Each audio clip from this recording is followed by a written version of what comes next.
मेरा बहुत बार कहना होता है, इस बार भी यही कहना है कि भगवान से प्रेम करें, हर हाल में कृष्ण को भजें, हर हाल में कृष्ण के शरणागत हो जाएं, क्योंकि बंधुओं हम सबका घनिष्ठ नाता है श्री कृष्ण से। भाई जिस प्रकार एक पुत्र का पिता से घनिष्ठ संबंध होता है, ठीक उसी प्रकार हम सबका भी जगन्नाथ जी से, ठाकुर जी से घनिष्ठ संबंध है।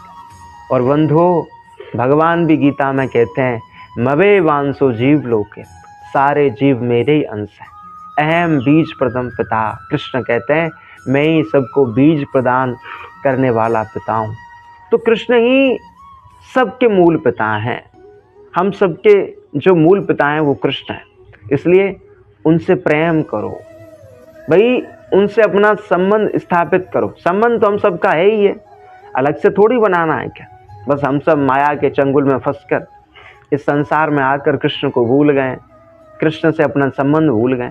इसलिए जैसे भी हो सके माया के चंगुल से बाहर निकलो और ठाकुर जी से प्रेम करो, राधा रमन लाल जी से प्रेम करो। ठाकुर जी से प्रेम करोगे तो फिर जन्म मृत्यु जरा व्याधि इन सब से बच जाओगे, भव बंधन से मुक्त होकर आप भगवत धाम को प्राप्त होगे। ये है ठाकुर जी से प्रेम करने का फायदा। और ठाकुर जी से प्रेम करोगे तो ऐसी बात नहीं है, ठाकुर जी भी आपसे बहुत ज़्यादा प्रेम करेंगे। मैं तो कहता हूँ ठाकुर जी हम सब से इतना प्रेम करते हैं कि उतना प्रेम हम ठाकुर जी से कभी कर ही नहीं सकते।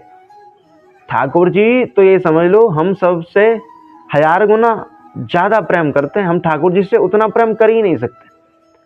और इस बात की घोषणा स्वयं श्री कृष्ण ने भी भगवत गीता में की है, ये था मान प्रभ घंटे तांस थे भजाम्य।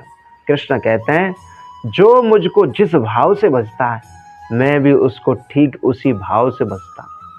अगर हम कृष्ण से प्रेम करेंगे, यदि हम कृष्ण की ओर दौड़ेंगे, यदि हम कृष्ण को भजेंगे तो कृष्ण भी हमारी ओर भजेंगे, कृष्ण भी हमसे प्रेम करेंगे। इसलिए हर हाल में ठाकुर जी से प्रेम करो, संसार के लोगों के चक्कर में मत फंसो। या संसार के लोगों से प्रेम करोगे तो चले जाओगे, धोखा खाओगे, लेकिन ठाकुर जी से प्रेम करोगे तो आपका जीवन सार्थक बन जाएगा, आपका जीवन धन्य बन जाएगा। और बंधुओं ठाकुर जी अपने हैं, इस संसार का कोई भी नहीं अपना, बिन गोपाल को न अपनो, गोपाल जी अपने हैं। इसलिए बार बार कहना है ठाकुर जी से प्रेम करो, राधा रमन लाल जी से प्रेम करो। या ठाकुर जी से प्रेम हो गया तो किसी और से प्रेम करने की आवश्यकता नहीं है। राधे राधे।